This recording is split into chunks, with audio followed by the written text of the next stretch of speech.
In today's video, I'm going to teach you how to reset Adobe Illustrator to factory default settings. If Illustrator has been acting up, maybe tools aren't behaving, panels are missing, or it's crashing unexpectedly, a quick way to get back on track is to reset the app to its default state.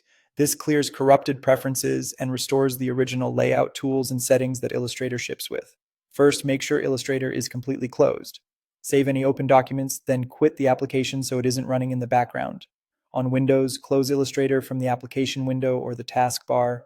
On Mac, choose Quit from the Illustrator menu. It's important that the program is fully shut down before you begin. Now you'll relaunch Illustrator while holding a special set of keys.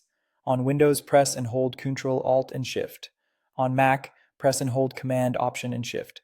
Keep those keys held down as you open Illustrator, either by clicking the app icon or launching it from your applications list. Don't release the keys yet. After a moment, a prompt will appear asking if you want to delete settings or preferences. This is exactly what you're looking for. Click Yes to confirm.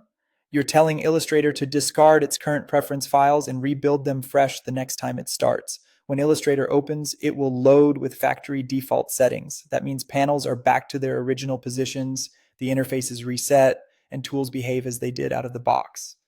Your workspaces, preferences, and many customizations return to default. This can feel like a big change, but it's a clean slate designed to eliminate issues caused by corrupted or conflicting settings. A few helpful notes as you get going again.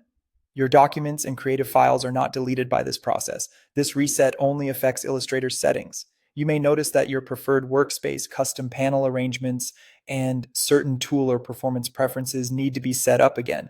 Take a moment to reopen the panels you use most, arrange them the way you like, and adjust preferences such as units, performance, and appearance to match your workflow. That's it. Close Illustrator completely, relaunch it while holding Control, Alt, and Shift on Windows or Command, Option, and Shift on Mac. Confirm the prompt to delete preferences, and you'll start fresh with factory defaults. It's a reliable fix when Illustrator isn't cooperating and a straightforward way to restore a stable, predictable environment.